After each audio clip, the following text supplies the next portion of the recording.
Hello and welcome to another episode of Capcom Confidential. I'm one of your hosts, Pete Fabiano. All right, and I'm one of your other hosts, Matt Walker. Pete, what episode is this? Is this like episode 317? No, we haven't gotten that far, but I think we're on 17. 17 or 18, maybe something like that? I don't know, maybe 12. So slightly, 13. We're Slightly not, different. right, yeah, we're not quite over 300 yet. We're getting there. Yeah, we're getting there. We're getting there. We're not really that prolific yet. Yep, not quite yet. No. Not quite yet. We'll get there. We're getting there. We'll get there. We're getting there one step at a time. Another 5 to 10 years. One day at a time. One day at a time. That was a decent show when I was a kid. Oh, that was a show. Yeah, apparently it was remade on Netflix. No I didn't kidding. get around to I watching it. only knew it as like a phrase that you would use in AA. Yeah. Oh. Yeah. I've See, never been to AA, but okay. Neither have I. yeah, is it good times? I've never been. Oh well, and you're probably wondering who is that voice, but then again, if you read the show notes, we don't really have show notes. If you read the title, you probably already know. But we are joined here with Brad Saunders, who Look is at the brain on Brad. That's right. You were just waiting to say I was that, waiting Matt. to say that. Matt, what's his title? Do you remember? He is a technical director of art. Sure. Is that Technical right? director of art. I don't think Technical that's art his- director? Is that Yeah, what it all you're works. saying? There you go. It amounts to the same thing. There you go. Right on.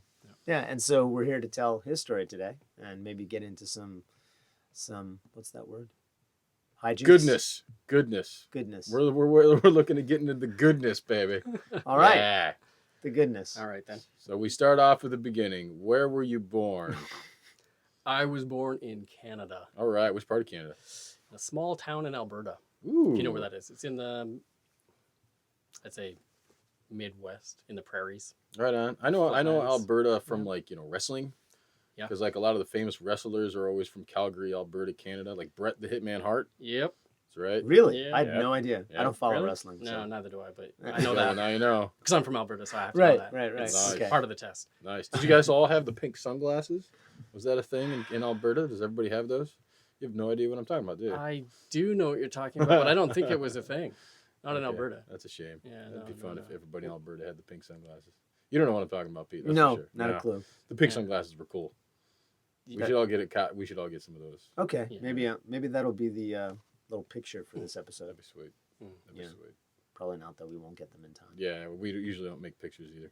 No, Yeah. no. But all right, so Well- Calgary. That's pretty cool. What's it Yeah. like in Calgary, other than small The town? Flames. You have the I- Flames, right? Yeah, the Flames are in Calgary, but I'm not from Calgary, so I don't know. I know. I that. don't know why he yeah, brought sorry, that sorry. up. 'cause I'm you from a said- small town. Sorry, we know, Alberta. yeah, it's a small town called Tabor.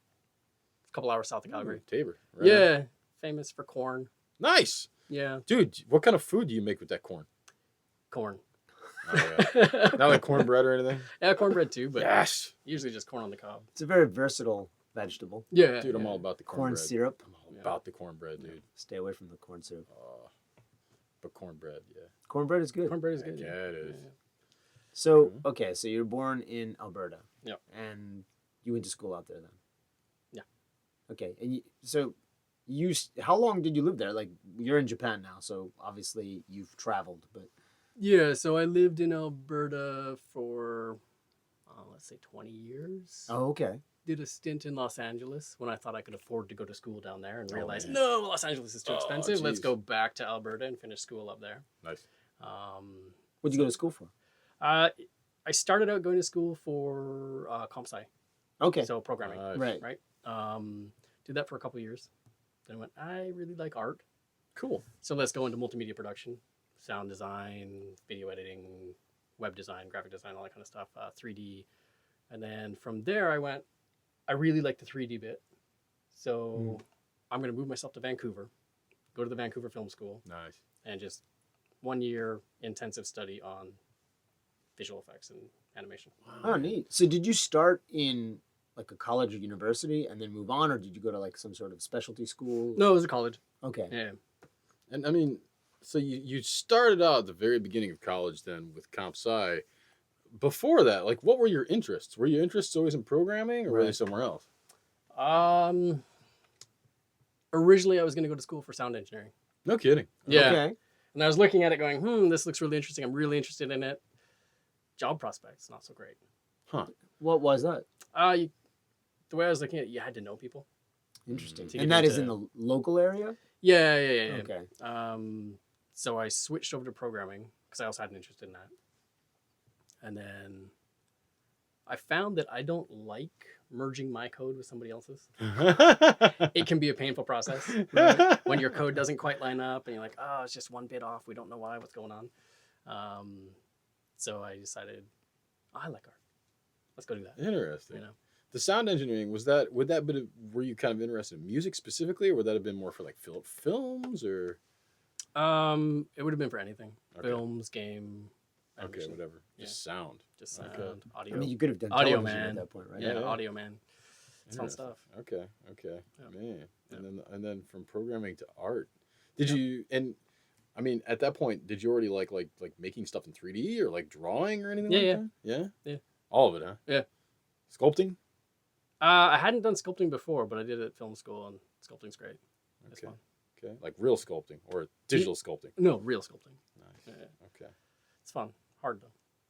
Yes. Digital sculpting, you get a little bit more freedom to make mistakes and correct Right. things. and, Right. Yeah, that's what I always think too. Like when I see that. Less kind of stuff. costly in terms of Oh, yeah. materials. Yeah. Well, in terms of ongoing costs, yeah. Right. The upfront cost is more expensive. Of course. Right, Yeah. right, Buying the right. material, buying the programs, yes. Clay versus ZBrush and Right. a nice computer. Yeah, you clay's know. a little bit cheaper, Yeah. but if you're doing it over and 3D over code. again all the time, Yeah. it gets more expensive. Sure, Yeah. of course. But yeah, as you said, there's more leeway.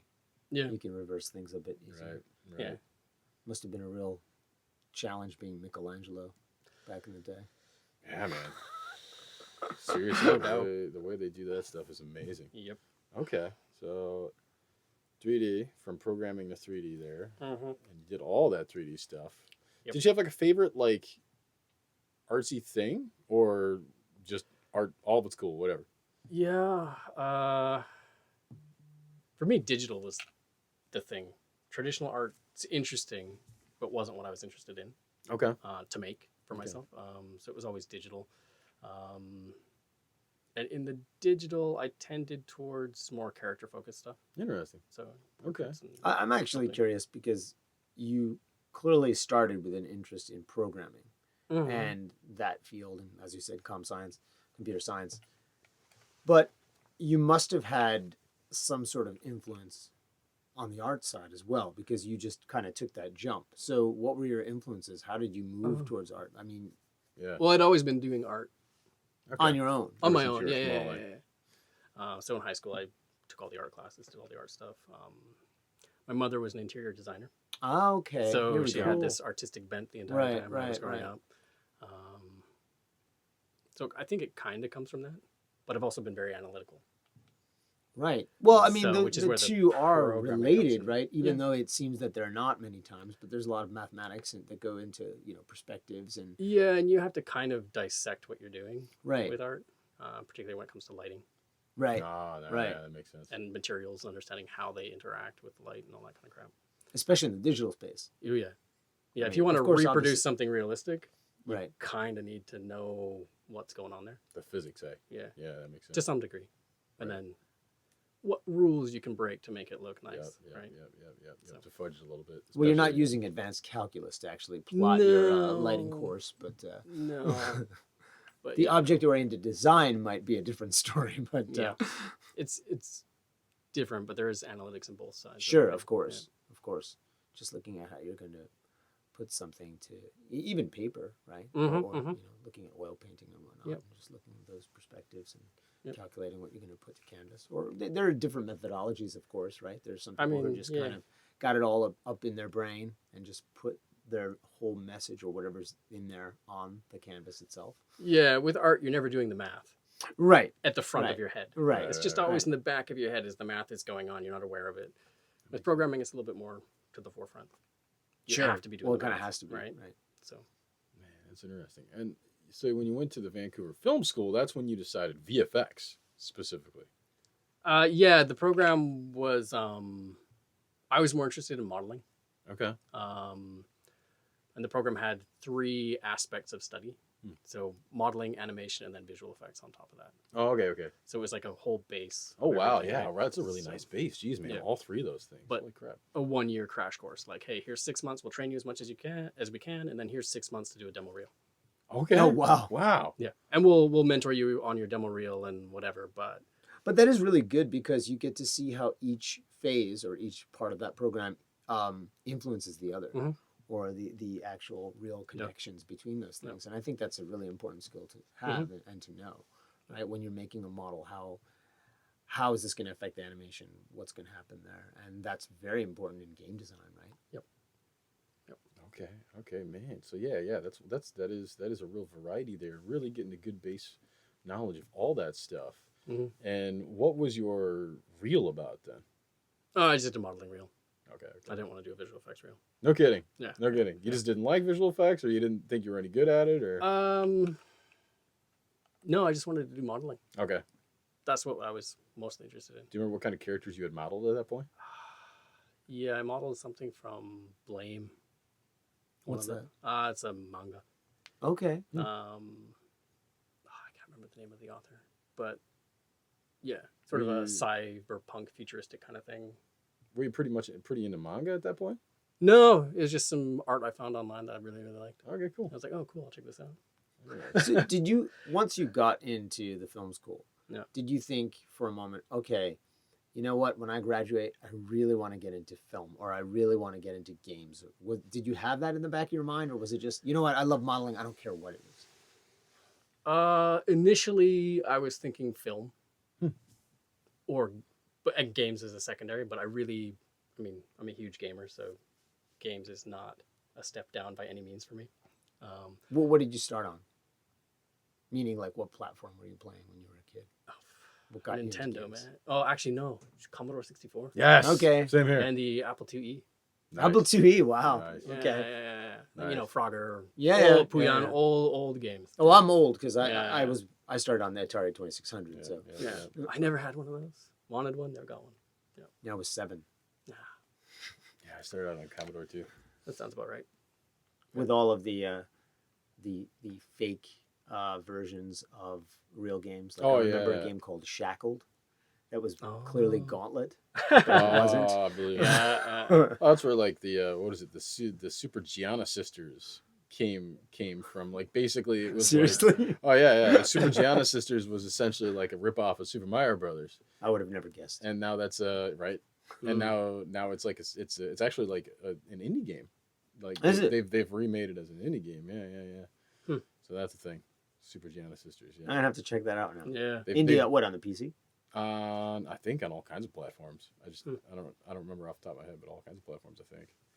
But yeah, so Commodore 64, like I said, had all these rip-offs, and then it's so easy to pirate for. Oh yeah. you Well, you know, could code on yeah. it, right, and just make your own little games. Yeah, you can do that too. I wish when I was a kid that I had really thought of that, because I think I would have had a lot of fun learning earlier in my life how to program. I bought what was it, Yeah. PC magazine or something? I forget what it was, Yeah. but they had like certain lines of Nice. code that you could program in, and Oh, I really? tried. I was terrible at it. So. Was that on the Yeah. computer? Or? Yeah. Which computer was it? I did it at my friend's place. I can't Okay, cool. remember That's cool.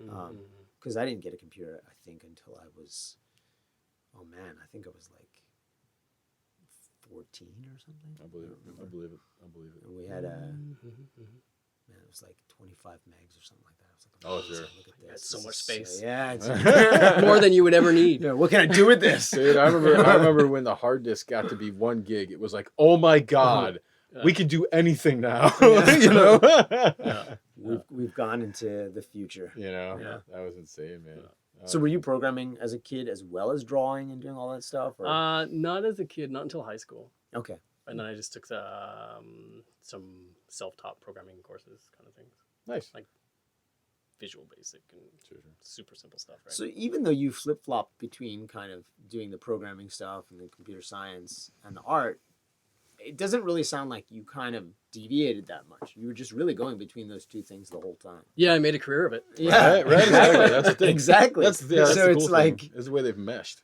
yeah, and that's exactly what your role needs, right? So yeah, it's interesting because it's kind of a weird breed Mm, to straddle those two disciplines. right. I think And it's it's so tough important now. because not Yeah. a lot of people can do both. Yeah. You know, you sometimes have that artistic mind, but not necessarily the programming side, and vice versa, right? You know, but so okay, you got your reel together at Vancouver Film School, Mhm. and then what happened? I sent it out to a lot of places, got turned around a lot. I believe it. See, And this that's is all in going to be a Vancouver? recurring theme. No, I sent it around the world, right? Okay. Just wherever Nice. I could think Nice. of. That's a recurring theme for everybody. Everybody that's listening, honest to God, you're going to get turned down a crap ton, and that's okay. You just got to keep going. Yeah, You and know? you're going to not hear. Oh, back. yeah, they wouldn't even reply. You're just going to get silence. Yeah, yeah. I think the best response I got was from Polygon Pictures. Oh, really? Yeah, because I sent them a reel. Like, yeah, your skill isn't what we're looking for. Wow. Oh, like, okay. I got a response. Yeah. Oh, this is amazing. Okay. I got turned down, but I got a response. Yeah, well, Right, there's so- see, you're keeping positive. Yeah. And then Did anyone ever give you feedback like, "Hey, Oh you no, probably no, should- no, oh, no. okay. No, feedback. right. No, Right. no. And then I got called in for an interview at EA Vancouver, Okay. and I had sent them my reel and heard back nothing. And I got called in based on VFS puts a reel video disc together of everybody's reel from the same class. They Right. graduated at the same time. Right. So it's just like every single person's reel on one disc, and they send it to places sometimes. Right, because they do assist with placement, right? Yeah, sometimes. They just send out the reels, and if people look at it and they're interested, they'll call up the person, the artist that made the stuff. Right. Okay. So I had applied to EA, heard nothing, and then out of the blue, I got a call from them, like, "Hey, you want to come in for an interview? We saw your reel on the compilation disc, and Cool. want to talk to you." Nice. It's like, "Oh, okay, cool." So that's how I got my job. Not from anything I did, Well, you made it. but yeah, not from me trying to sell myself, Right. but I got the call in from that compilation disc. But So the that's school helped me out. That's great. Yeah, that's great. that's Yeah, super that's great. important though, because you have to leverage your contacts. You have to leverage every method out there that could possibly get you into something. Like I think many times the way you get in is that you know somebody Yeah. that can, and I don't mean like nepotism know somebody, but No, but you know, there's you some know sort of somebody, connection. and there's a connection, and it's like, okay, you know what, I know this guy, Brad, he's really good, you should check him out, and then that gets you the interview, and Yep. really it's all about getting the first interview and going Yep. from there. Yeah, so I had the interview. That went really well. They hired me as a character artist. Wow. Okay. So at this point in time in my life, I had no idea that such a thing as a technical artist existed. Sure, that makes Right, sense. Never right, even right. heard of it. That makes Right. sense. So I'm like, okay, I'm going to be a character artist. That's what I'm going to do. Cool. Yeah. So I did that for a year at EA, and the project I worked on was an amazing game called Facebreaker. Facebreaker. Yeah. Okay. It was an arcadey boxing game. This is Yeah. released. Okay. This was released. Okay. Yeah. Not to glowing reviews or anything. I see. But it was released. It was a fun project. It was super stylized. Sort of like KO a Party. 3D Mike Tyson's Punch Out kind of thing, without it's vaguely familiar leveraging to the me. license. Right. I Um, see. It was for Wii. I didn't work on the Wii version. I worked on the PS3 version and the Okay. Xbox version. The Okay. Wii version came out a little bit later, and I think it did better. Oh, The okay. demographics a little bit different. Right, They right, sure. tweaked the gameplay and they tuned it a bit. So it felt um, like you were punching. I think they just did a nice update on it. I see. Yeah. So one of the problems I think we had with it is that it was too hard. Okay. Like the AI was vicious. Okay. It was really hard to win a match. Okay. But also just wasn't really fun. That could get frustrating. Yeah. That. But from an artist perspective, it was stylized. It was Right, interesting, right, right, interesting right, to work right. on. But I ended up working on a lot of the background characters Okay. and the more technical aspects of getting them into the game and that kind of stuff. Just kind of Looking at memory space and trying to fit yeah. things in. I mean, we had TAs on the project, Right. but they were swamped. So they're like, "Hey, can you run this pipeline?" I'm like, "Sure." Okay. And so by the end of the project, the TAs on the project were like, "Hey, you should think about becoming a TA." I was like, "Okay, what does that mean?" Right. Sure. Right. And so we had that conversation. They gave me a quick little test. Hey, write a quick script. Or hey, I think one of them opened a programming book to a page and went, "What's this?" I looked down and I was like, "It's a for loop." That's a for loop. He's like, "Oh, okay, Amazing. good. That's, You that's passed. good. Hey, good job. Here's the job." That's great. Yeah, and so then I became a TA and did that for the next 10 years. Wow. Right. Wow. Yeah. So Man, okay. Wow. So you worked on Facebreakers. What was the next game you worked on after that? Fight Night Round 4. Nice. Okay. Oh, okay. Cool. Fight Night Round 4. So man. wait, this is 10 years at EA. 10 years at EA as a TA. Yeah. Okay. Wow. Fight That's Night that's Round quite a 4. long stint for the West, right? A lot of people tend to help around. Not to say that you know, Yes. there aren't Yeah, people that stay long, but It is. That's testament to. I mean, at least it sounds like it was a good place to work. Yeah, actually, EA gets a bad rap, but it's a great place to work. You know, I know a lot of Nice. people there, Yeah. and most of the people who I've spoken with there really enjoy it. So That's really cool, man. And what were you doing on Fight Night Round 4 then Oh man, let's see if I can remember. as a TA? Workflow pipelines. Man, what was I working on? Workflow pipelines. We had a new. Wasn't an engine, wasn't an editor, but was somewhere. Like at that point in time, we didn't have an engine that had an editor sitting on top of it, like Unreal or Unity or any of Right. those things. We didn't have that. So we had an engine, and then we had a pipeline to feed art data into that engine. Okay. And we had built a new platform for helping to manage the art pipeline delivery system. Cool. And so it was setting up schematics of how all the various pieces of a character worked together. So defining what a character means. Okay. So a head is this, a body is Right. that. So working on that kind of stuff with the other TAs. Wow. Yeah. And mostly learning what a TA was as I was going. Okay. So what did you learn? We do the weird. Do the weird. Yeah. Yeah. Do the weird. So- Can you baby. expound on that a little Yeah, bit?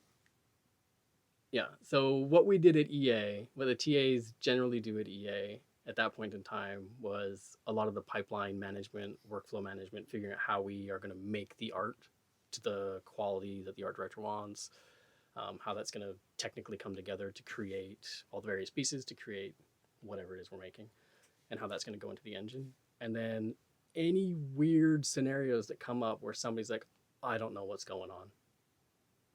There's a problem here. We don't know how to solve it. Nobody knows what it is. I'll go grab the TA.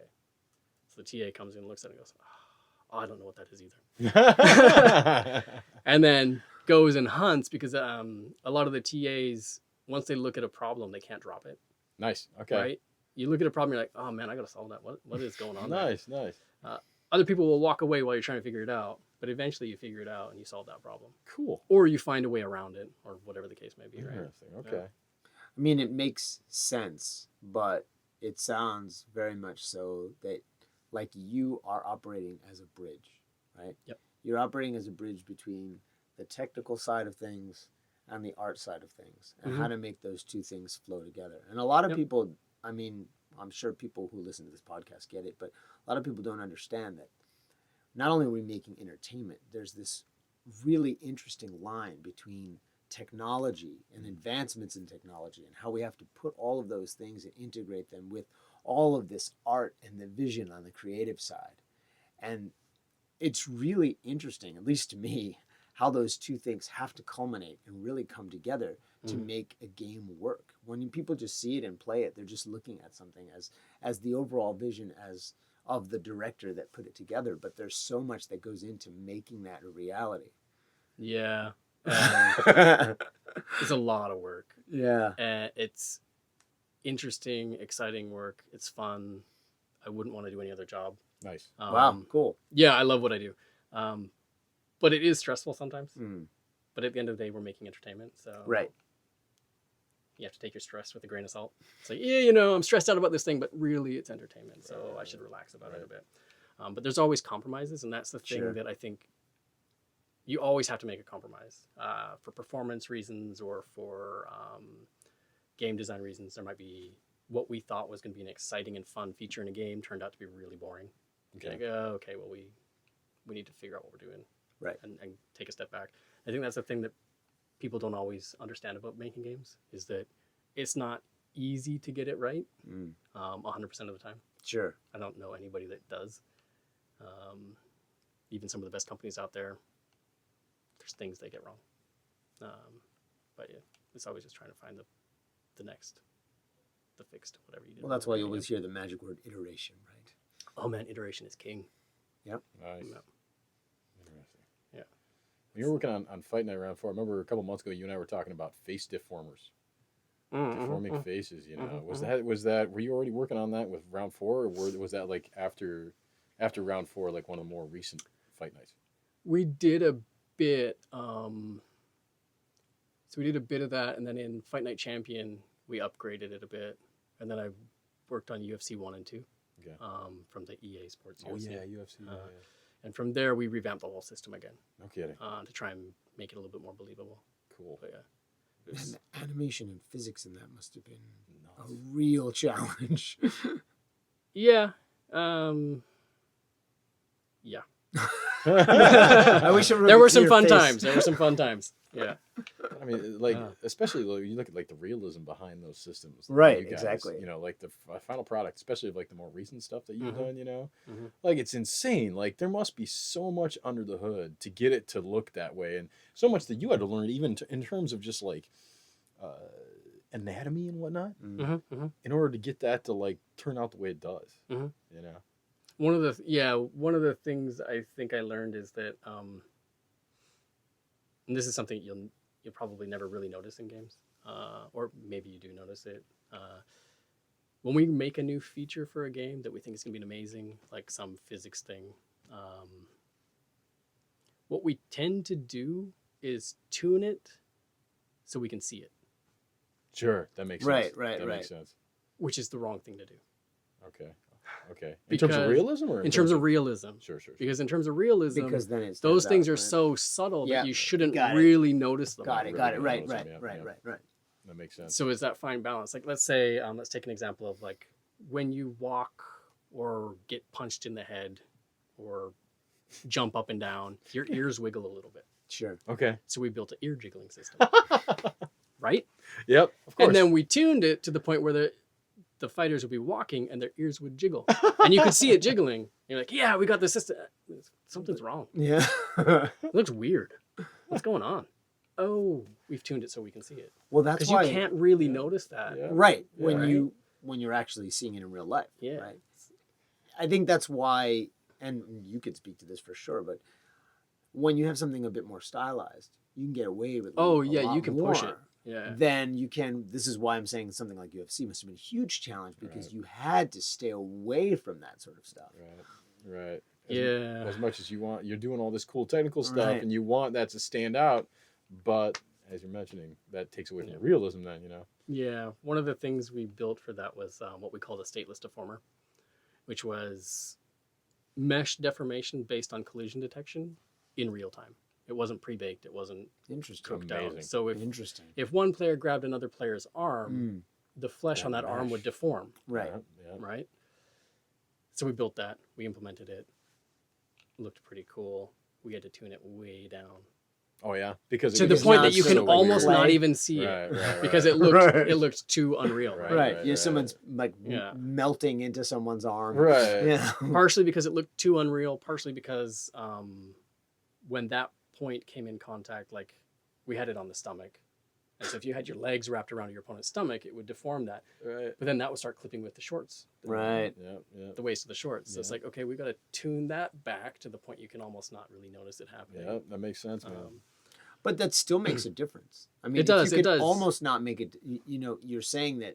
It's subtle. Yeah, it's subtle, but that's great because what you that's what. Yeah, exactly. Yeah. That's what makes the difference. Those subtle things that people ultimately don't notice, they actually register. Yeah, they do. Especially- Right? You do register it. Yeah.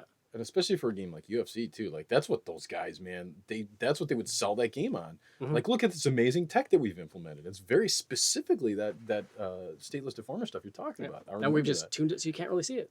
That's amazing. And that's man. great. Yep. Actually. And that's kind of what you want. You want it to Right. be subtle. Right. I think the mistake that we tend to make is that we make it so we can see it. Right.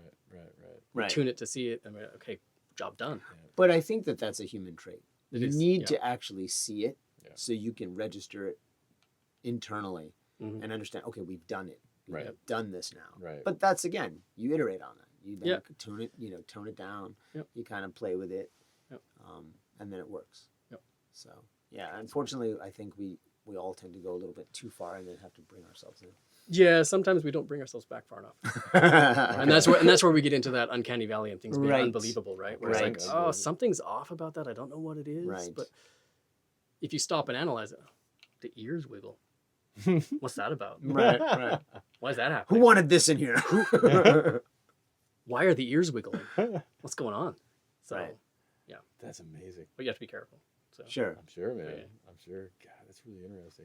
Yeah. For that stateless deformation stuff, was that mainly just taking the collision mesh and how the collision mesh is interacted, and then literally just moving the vertices then of the mesh that you see. Yeah. So what we did is we did a detection against. See, so we had each fighter had. They weren't collision capsules, as we would normally use for physics collision detection or something like that. Right. We actually had. They're more like LOD meshes, Sure. enclosed Yep. meshes, but they were Yep. boxes or some sort of primitive that we made. It wasn't a true capsule, so it was a little bit more expensive. Yep. But it gave us a little bit more fidelity for checking vert collision detection. So we would check that, and then based on that, how far into that collision capsule the penetration was, we would displace the neighboring vertices. Okay. So the ones inside that would be displaced inwards, and then the ones just on the edge of it, we would push out Yep, to create makes that sense. ridge. It makes sense. Yeah, kind Right. of like the way my stomach looks when I have pants on. The same. Right? Like Yeah. pretty much like that, right? Like Ah, physics. When I have Exactly like that. So you get that sort of little ridge that happens when you grab somebody's arm or something like that. That's really cool, man. And so you were talking about capsules and stuff and expensive, and what you're talking about specifically there is from a processing perspective, right? From a Right. processing Yeah. perspective, it's expensive Not cost. to use LOD meshes because the program needs to be, the program doesn't innately know, like, okay, this is contacting with this, right? You need to have some kind of model for explaining to the process or for detecting, right? Mhm. Okay, this is colliding with this, right? And so you were talking about capsules. Capsules can be a very performance efficient way, a low cost way of doing a check to see, does this intersect with this, right? Does this collide with this? Does this touch this, right? Yeah, but a capsule based on the math that you're checking can really only be certain shapes. Yeah. So you don't have much flexibility in the shape of what you're detecting. Yeah.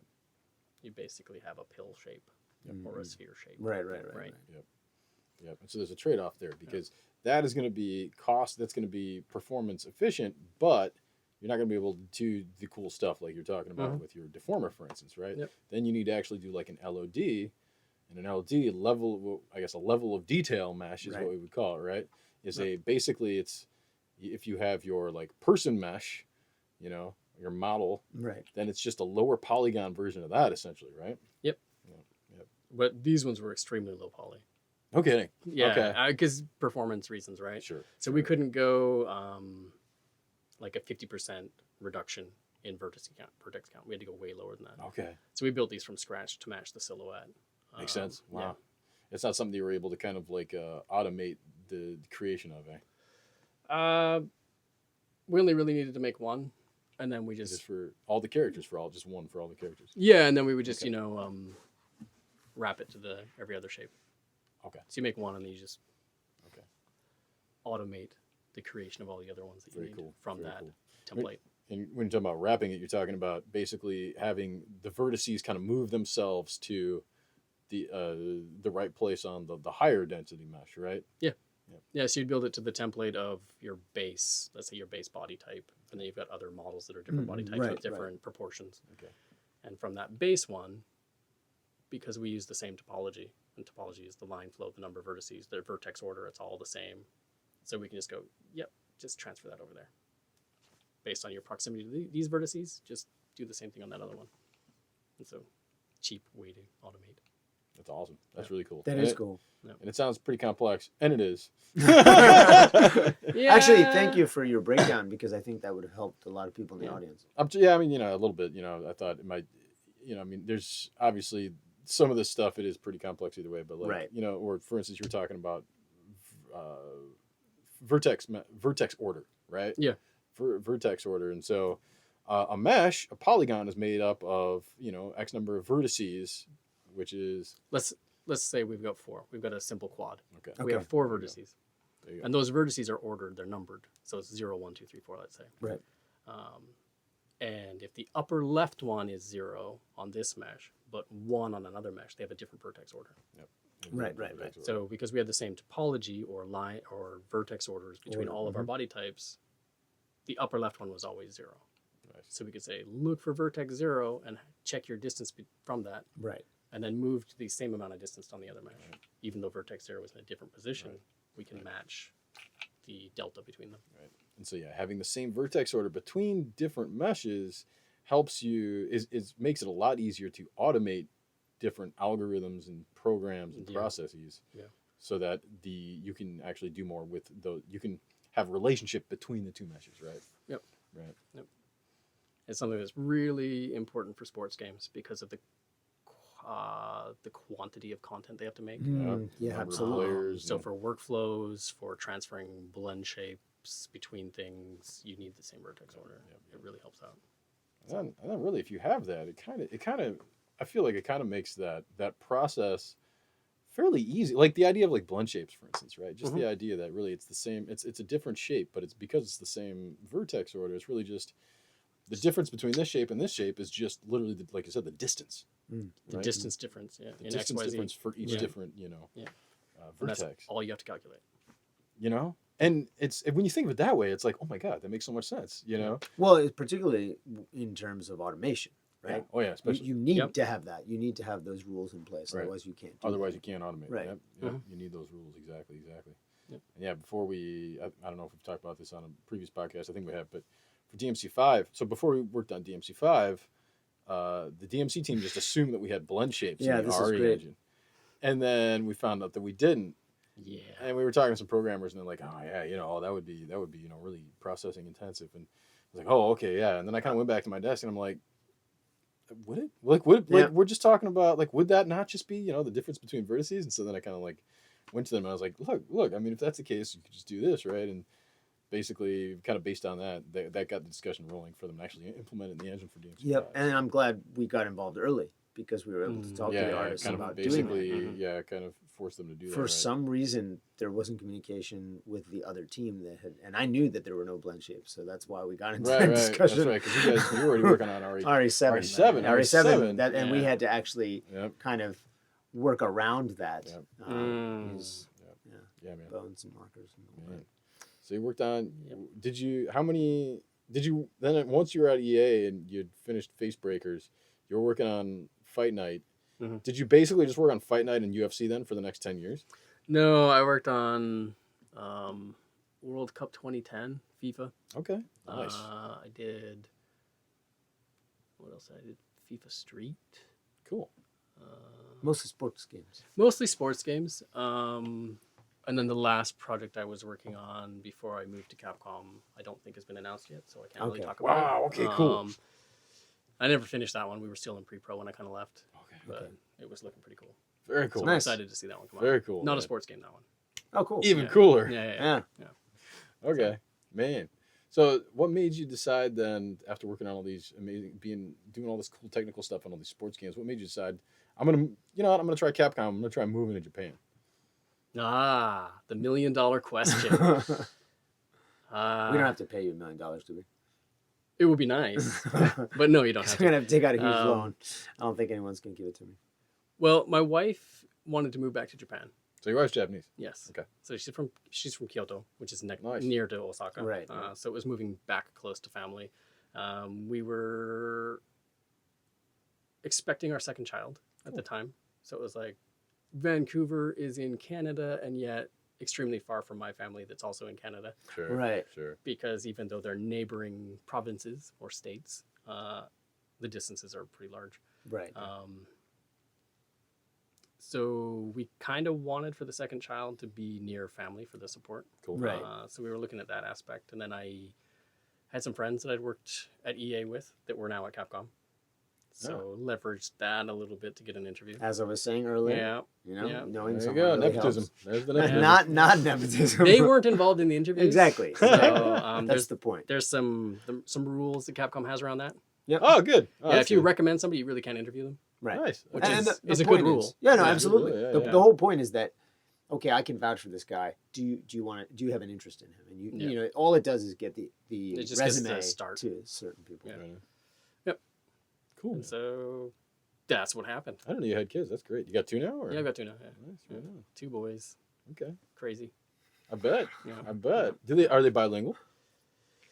Well, one is what is it, like 10 months old? So no. Okay. The other They're one, not even monolingual not at even this lingual point. at this point. the other one's almost 5, and he can understand some English, Okay. but he's predominantly Japanese. No. Interesting. I thought he Yeah. would have picked some up back in Canada. Yeah. Well, no.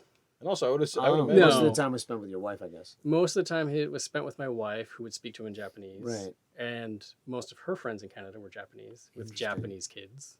So it was Japanese, Okay. Japanese. And then I'd get home, and I caved. So I would speak Japanese to him. No kidding. Okay. Because then he could understand me. Right. Okay. So it was my fault. I gave up. Yeah, that was your fault. I gave up.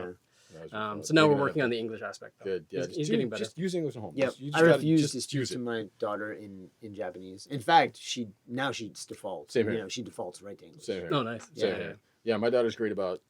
She looks at my wife and says something in Japanese. Then she looks at me and says the same thing in English. It's Right. fantastic. Oh, nice. Yeah, You get a so just- translation. Yeah, no, exactly. And so just Actually, it's just good keep in a way talking to them in too English. to have them understand because it's Oh, yeah, not yeah. a one for one with Japanese and English No, too. it's not. Right? A lot of times you have Yeah. to explain something with completely different words. Mhm. So yeah, it is a Yeah. bit of a challenge. I Yeah. think. But yeah, Yep. just keep talking to them in English. Yeah. Mhm. Do you talk to your wife? I would assume. Do you talk to your wife in English or Japanese? Then? Both. Nice. Okay. Yeah. Right on. Depends on how complex the Right, concept is. Sure. right. I'll switch to English if it's too complex for my Japanese. My Japanese isn't that good yet. When did you start like learning Japanese then? Like, when you started Uh, dating her? Or? No, before that. Huh, interesting. So you were interested in Japan then before you met your wife. Yeah. Yeah, actually, yes. Okay. If we go back even before, I think Final Fantasy VII, All right. Okay. the cinematics in Final Fantasy VII is Okay. what turned my career towards CG art. Okay. Cool. Really? Okay. That is cool. I really want to do that. The impetus was there. Yeah. Okay. And at first I thought I'd do it from a programming angle. Sure. Right. But then I went, yeah, maybe I'll try it from the art angle. Very cool. And now you do it from both. Yeah. Now I'm in the middle. That's Right. really Yeah. cool, man. The bridge. Man, okay. So. So your family, you guys wanted to move closer to family, so you moved out here. Do you live in Osaka or even Kyoto or like between them? We live in Suita, which is Okay. Sweet though. Okay. Osaka-ish, Okay. but okay. up north-ish. Right on. Right on. Not quite in between, but close enough. Cool. Just for the sake of. No, that was an Xbox. Okay, cool. That was the next box. I was like, oh my god, did we stop recording? Are we okay? No. Right on. Good deal. No. Somewhere in this room there is an Xbox that is being turned on. We are in a sound room, Yeah. which I guess is apropos since you were originally going to be Yeah. a sound. I was Yeah. thinking about it, yeah. There you go. I did enjoy sound engineering when I was studying it in college. Yeah. It was fun. And did you? I assume that you interviewed at Capcom then as a TA. Yeah. Okay. Cool. Yeah. Cool. Yeah. And they were excited to have you come on board. You came Mhm. over here. And have you been doing essentially the same kind of work that you were doing at EA, or are you doing anything different at this point? It's kind of the same. The challenges are different. What is the same family of work, I would say. Okay. Yeah, it's kind of hard to explain. So there's a discipline, a relatively new discipline, UX design, user experience design. Right. And at least the TAs at EA, because they build workflows and they build pipelines, Mhm. have to think about the user experience. Okay. So there's some overlap between a TA there and what a user experience designer would be, Okay. a UX designer or a UX researcher. And so here at Capcom, at EA we had UX researchers, right, and designers. Here at Capcom we don't really Okay. have that same sort of skill set. Right. So They started as UI, and Yeah. they started to move into UX, a little bit, but yes. not a little much bit. yet, Right, right? right. So I find some of the work I do bleeds over into UX Mhm. more than it would have at EA. I see. Interesting. An example of that is an internal project we're doing right now to sort of refresh the user experience of the RE engine that we have, Oh, the cool. internal engine. So we're trying to Okay. refresh what it feels like to use the engine. Cool. Make it nicer, clean up the workflows, make them easier to use, smooth out the frustrations that people have day to day with it. Nice. And so as part of that, I've moved into this weird hybrid TA UX role, Interesting. at least for Okay. that type. Right, project, right. Okay. So it's For a that little bit project. more user experience oriented than I normally would do, but still in the same sort of family of work. When you're talking about user experience for our engine, you're not necessarily talking about the end user of the game. Internally, No, right? the content Talking about creators, internal, yeah. internally Content creators, the internal employees Right. and Any partner that we might have. Yeah, so to make it easier to make games, to make it less frustrating, faster. So we talked about iteration being king. The more you can iterate on something, usually the better it's going to get. Right. With some of the frustrations that you have in any engine, in any company, anywhere. It's not a problem specific to Capcom. It's everybody has these problems. Right. You'll find workflows that are not optimal, that cause people pain. Yep. They lose work. They don't know how to use it. They forget how to use it. Yep. It's hard to use. Yep. And so if you can, again, analyze those workflows and the whole suite of workflows involved in whatever, or the whole suite of tools involved in whatever workflow you're looking at, and figure out what the pain points are and smooth those out, you can decrease the iteration cost. Yeah. And so you can iterate faster, Right. which Make- means you can do more iterations, which Right. means your quality, in theory, gets better. Yep. I mean, basically, you can make the pipeline, the workflow for people more efficient, which is something that Big Pete Was talking about was last very episode, much harping yeah. on last week. Yeah, Mhm, yeah. mhm. That's really cool, man. Yep. That's really cool. Is he doing any of that with you at all, or is he kind of doing a separate thing? I'm using him as a tester. Cool. Very cool. Yeah. Very cool. But no, he's not involved in that project directly. Okay. Right, yeah. Man. Are you working with Ichiyama-san? Is he one of the ones that you're working with? Yeah. Okay, Yeah, he's cool. the lead engineer on the project, Okay, cool. Yeah, I go although to, they call them programmers here. Right. yeah, exactly. So- I go to lunch with him about once a week or so. Oh, yeah. He and a couple other programmers Yeah. want to practice their English. So I'm like, yeah, well, let's go to lunch. Yeah. It'll be great. I'm sure he wants to kill me some days. Oh, yeah? Yeah, I'm always like, hey, you know what would be great if we could do this and this and this? And he just goes, that's going to be hard. I'm like, I kind of don't care. Yeah. Nice. That's Good. going to be the better workflow, so that's Yeah. what we should kind of Yeah, do. that's what you guys, that's what you're there for. And if we disagree, let's test it and find out what the user thinks is going to be the best. Right. Because the other thing about UX is you want your workflows and your UIs to be intuitive. Mm. You don't want your people using them to have to think about it Right. too much. Right. It's just like, oh, it feels natural. This is what you would do. Right. So some of the testing we're doing is to find out what is the most intuitive workflow for somebody. Is that what you're doing on our floor? When Yeah, I man. see you in the other That's what we room? were doing today. Yeah, Cool. that's what I We're thought. doing a test to see, like, did we make the right choices with the Right. changes in the UI that we did and the changes in the workflow? Cool.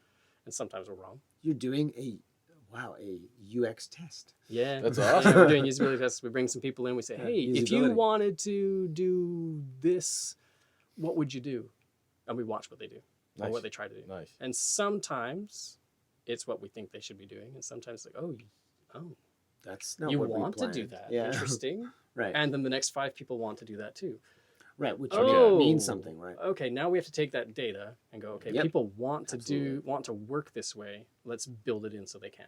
Nice. Absolutely. That's really cool. So that's what we're That's doing. really smart. It's fantastic. Yeah.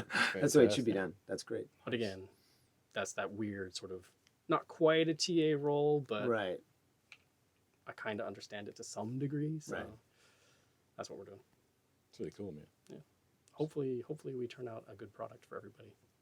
In terms of In terms of the engine upgrade. For the content creators. For the content That's- creators, the okay. internal Okay. employees, we want them to be happy. That's Well, great. that's yeah, heck yeah. super important, though. That's Oh, yeah. part of the R&D Yeah. process, right? Yeah. No doubt. Yeah. No doubt at all, man. Yeah. Yeah, that's really cool. Okay, so that's what you've been doing in Capcom. Right on. That's one of the How- things, yeah. Well, he's doing other stuff, too. Okay, but- one of the things. Yeah.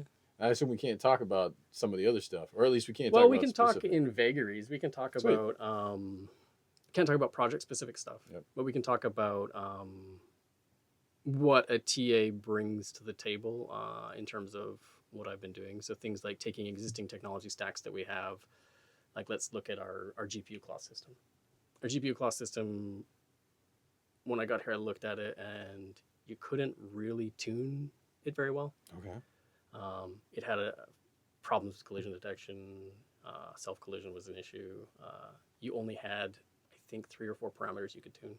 Okay. So you really couldn't refine the look of cloth. Okay. So we've started upgrading that system.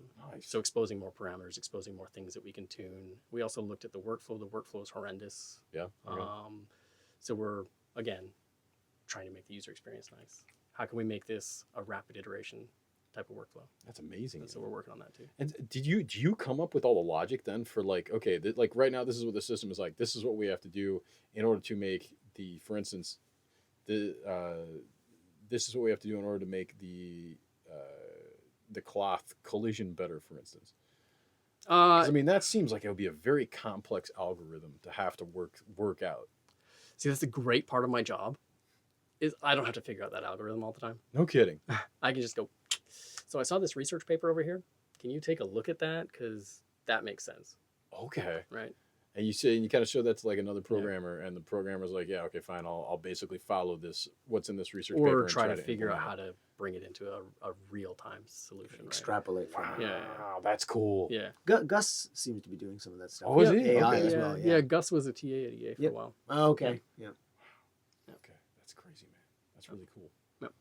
So, and then the other part is looking at the workflow and going, as an end user, if I was an end user, how would I want to work with this thing? Nice, Because right now I wouldn't want to. nice. So Nice. what would I do to make that better? And then I feed that into the engineer as well.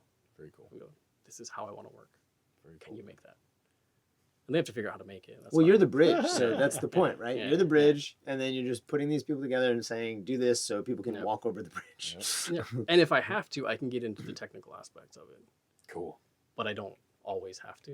Okay. 'Cause a Or lot it's of times- nice when I don't have to. I would imagine. I would imagine. Like I said, some of that stuff's probably pretty complex, man. Yeah, it can be.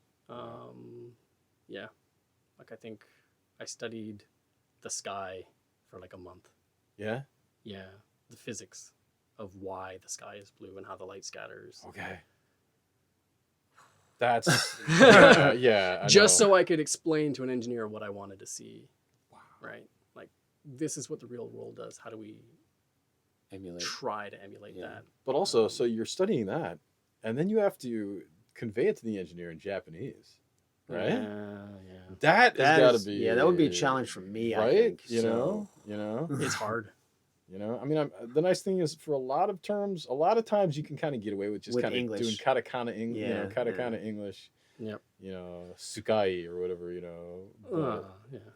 But yeah, like, Oh, but I also have learned some kind of strange words oh yeah, no doubt. in Japanese. So words I never thought I would have to learn. But it's, Oh all, yeah, you know, it's all good. I when I moved to Japan originally, you know, I was an engineer, and I actually always really enjoyed because you know I'd studied programming and stuff, and I was like, I knew all these different concepts and whatnot in programming, and I'd always be like, I wonder how you say that in Japanese, and I would look it up, you know, it's like, oh, array is hairetsu and that kind of thing, you know, kind of enjoyed that for a while, but yeah, having the thinking about like, okay, explain the physics of why the sky is blue, like, oh my god, that's got to be insane. Yeah. It's got to be insane. But at least in that specific example, the engineers I've worked with can speak English. Nice. That's great. Saved my ass. That's so great. much. That's great. That's fantastic, man. Huge bonus. But also a lot of those terms, because they're scientific terms, tend to be fairly similar between right. English right. and Japanese as well. So it makes it easy as well. That's great. Like if you say coefficient. Okay. Cool. I mean, It's crazy. I wouldn't Well- even know how to say that in Japanese, but they don't say it in Japanese. There is a way to say it. I'm sure. It's interesting because that's a really good point. When I was going to grad school here, a lot of times the professors would tend to read literature in English. So whenever they taught classes, they would always say the most difficult words in English. So it'd be like something, paradigm, something. And all the rest of the students are like, now, I mean, everyone knows it, but at the time they're like, what does that mean, Pete? And I'd be like, oh, okay, well. Yeah. So a lot of the times, like the students had no idea what was being said, but for me, it was like, thank you. Yeah. Nice. That helps you, yeah. All right, I got a meeting I'm going to go to, so I'm going to go to that meeting. If you guys are still here when it's done, I'll come back. That's Sure. cool. Okay, Yeah. sure. All right. And with that, Matt says goodbye. And For my voice now. probably got really loud because I almost ate the mic. Yeah. But yeah, that's pretty awesome that you were able. I mean, you were at one place for so long, and then you came out here, and I'm sure there are many cultural differences as well that you have to kind of tackle. Yeah. What would you say the biggest challenge of moving from somewhere like EA Vancouver to Capcom Japan would be? I mean, we're a legacy company. They kind of are too. I mean, they most definitely are as well. So there are challenges even in that, I imagine. But So there's kind of two challenges that I've seen. One of the biggest is obviously communication. right, sure. I'm not what I would consider to be 100% fluent in Japanese. Not even close. I can get by, but it is still difficult. So I'm still learning. But aside from that, I mean, there's some cultural differences as well. The way office politics works is quite different. I don't really like politics, but you kind of have to know How to navigate. how not to put your foot in it, right? Know what Right. not to do. Right. There's also some, the cultural differences can be quite big. The approach that you would take explaining or having a discussion with somebody can be quite different. Mm. And then on top of that, there's a lot of, Capcom is a legacy company, Right. and the workflows are legacy workflows. Right. They're things that we haven't done for a long time. So the challenge there is how much can we bring those workflows up, upgrade them, and how quickly can we do it? And so I find it's a slow process, because if you move too much too fast, people get uncomfortable. Right. So you have to find that balance of how much can we move these guys before they start freaking out. And it's a bit of a balance. And I'm sure Pete knows that struggle. Yeah. Yeah. I think, having said that, you have made quite a bit of headway. Yeah. Since you've been here, and people seem to be open to your ideas. Well, I hope so. Yeah. Well, I mean, I think And, that's. I'm still building my street cred here. So. Yeah. Right. But yeah, I think we certainly in Division 1, and that's where you are, right? You're in Division 1 as well. We're trying to be more efficient and do those things. Yeah, there's definitely an appetite for it here. Yeah. Right.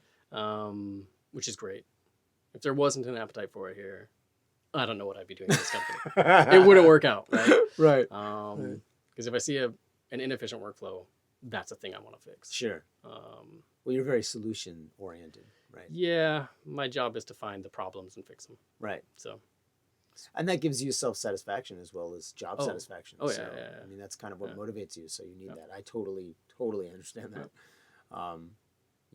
I'm not a programmer by any stretch of the imagination, but I certainly like solving problems as well. Mhm.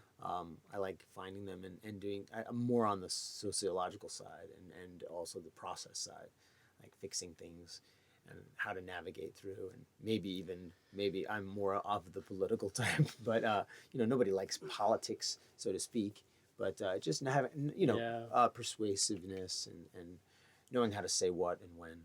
But I think the process side and the social side is almost harder to fix than the technology side. Yeah, it can be. Right? can Yeah, because you're dealing with People, and those and are systems. personalities. Individual and- systems. Yeah. A lot of people like to say that, you can lump Japanese into a category, Americans into a category, and I disagree. I think it's more, there are cultural similarities, Mhm. but there are certainly social differences, and everyone here is from a different walk of life. Yep. And so there's that diversity, which is a great thing. I mean, even our foreign staff, the last I checked, I think we're about 4%, which sounds really low for any Western company, but for Japan, the population of foreigners is hovering under 2%. Yeah. So we doubled that, and I Mhm. think we continue to grow in that sense. So Yeah, I'd like to grow that more. and I think we will. We Yeah. already have. I certainly think that's important as well. Getting that new ideas and more. Yeah, diversity the from diversity outside. of ideas is really important. Yes, It's an important totally, thing. totally. Yeah.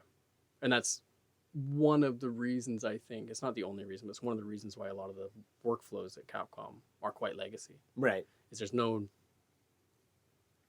a lot of new idea being injected into those processes. Right. It tends to be the same ideas coming back and forth, right? So they kind of stagnate. So Right. injecting a diversity of ideas into a company. It was a thing that we talked about at EA 2 years ago, is like, how do we get new ideas going? And one of those ways is to bring in new hires from Yep. different That's right. walks of life to inject that new blood and that new thought in there. Because once you've been at a place for a long enough time, you're just acclimated to what it is. Yep. And sometimes it's hard for you to see, even myself, it's hard to see other ways of doing things. Well, we've just done it this way. When you get somebody new in and going, hey, why do you do it that way? Right. You question you yourself. can go, you can react to that one of like two ways, right? You can go, well, shut up, you're new. Right. This is how we do it. Right. What are you talking about? Or you That's can the way go, it's always been done. yeah. Or you can go, yeah, why do we do it?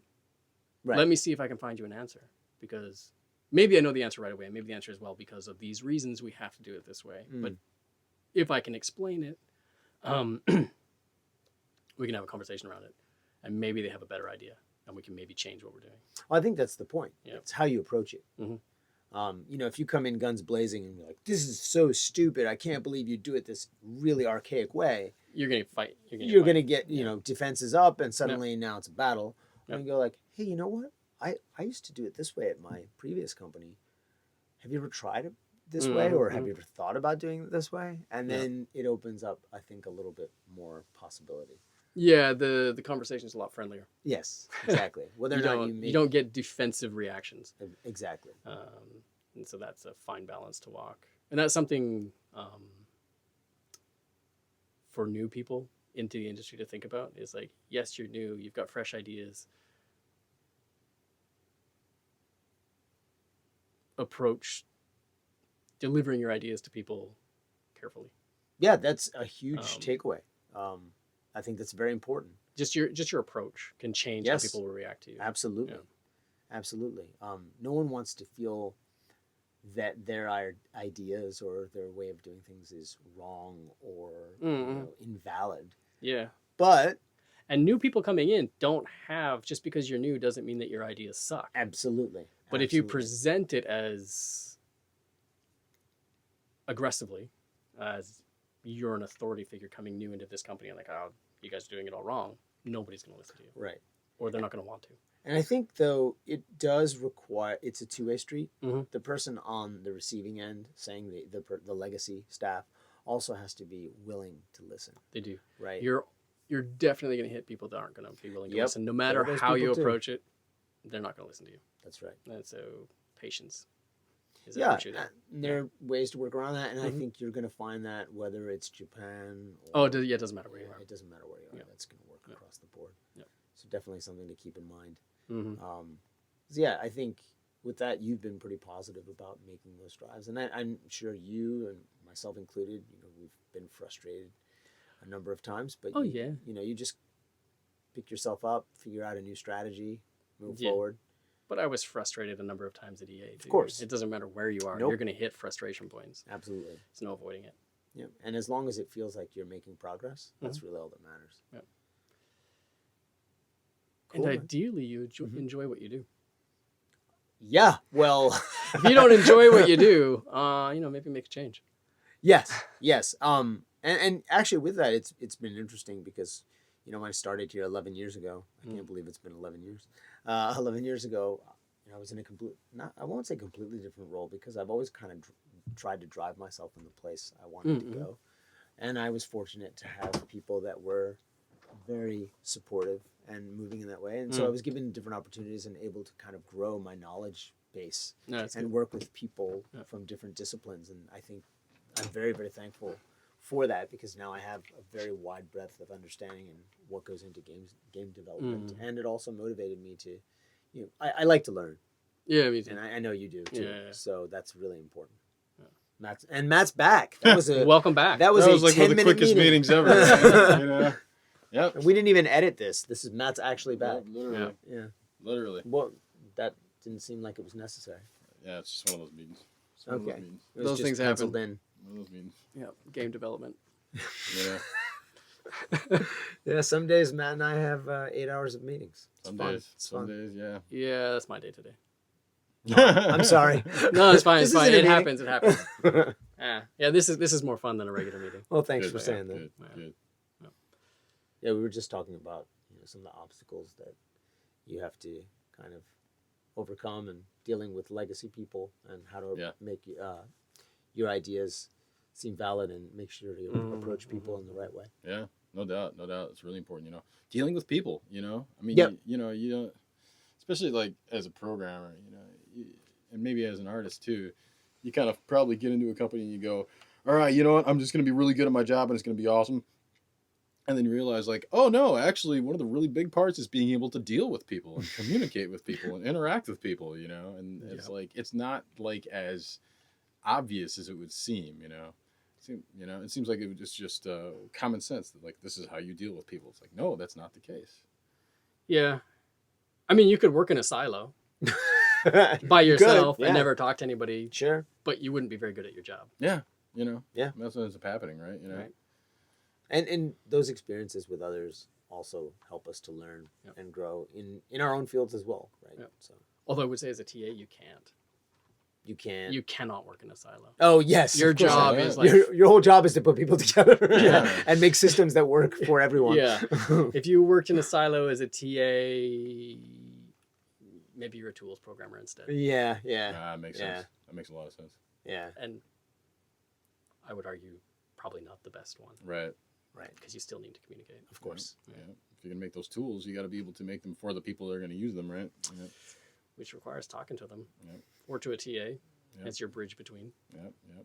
Quick question for you. Hmm. Do you ever find that you tend to side more with the technical team versus the art team, or do you not? You just take each It's a case by situation. case. Yeah, okay. It's situation based. Because you can get some really out there requests from the art teams Right, Oh, I'm yeah. sure. where you're like, I'd be a millionaire if I could do that. It'd It'd be amazing, Yeah. right? Can I just press a button and everything just, everything, my whole job is just, done? Yeah, exactly. Like I actually had a request once where it was there was a workflow and it had a couple of buttons and choices that had to be made in the workflow, like choose this, press this button, press this button, press this button. Depending on what you're trying to do, you press a Right. different button. And so the request was, can I not just press one button and it just does all of these three processes? Why do I have to press three buttons? I was like, well, if you press the one button, is it always the same result that you want to have happen? Like, do you always want A and B to go, or do you want A and C, or is there a way you can tell when which flow is required? No, it's kind of how I feel that the end result should be. So it changes depending on what I'm trying to do. Is there any way we can parameterize that? No, it's sometimes the same asset. I might do this, and then I might do that. It just depends. Like, Let's keep those three buttons. yeah, I mean, I cannot create a mind reading program. Yeah. I mean, millionaire if I could, but Yeah. I can't Right. do it. Right. So you get some interesting requests, and you just have to educate them on what's possible and what's not, and they're Right. usually pretty understanding. And then sometimes you have to push engineers Oh, I'm sure. because I'm sure you got to push engineers. sometimes they don't want to do the work. It sounds bad. Sometimes they don't want to do it because it's going to be work. Yeah. No, of course. I mean, especially Sure. with programmers, like it's like, this is gonna be so much work for me if I have to do this. And then, Yeah. and then someone comes to them and goes, "You have to do this," and like, this is gonna be a lot of work. Yeah. That's just Yeah. the way. It's just the way it is, man. For programmers, like And then other times it's, well, if I make that for you, you could introduce bugs. Oh, I eat that too. Oh, but now I have the freedom to do my job a little bit better. Yeah. If I make a bug, I fix it.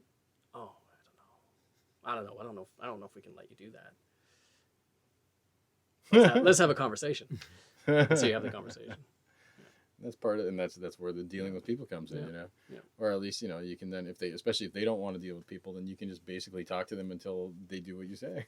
Yeah. Well, I'm not going to leave. I'm just going to stay here and just keep talking to you until you do this. Mhm.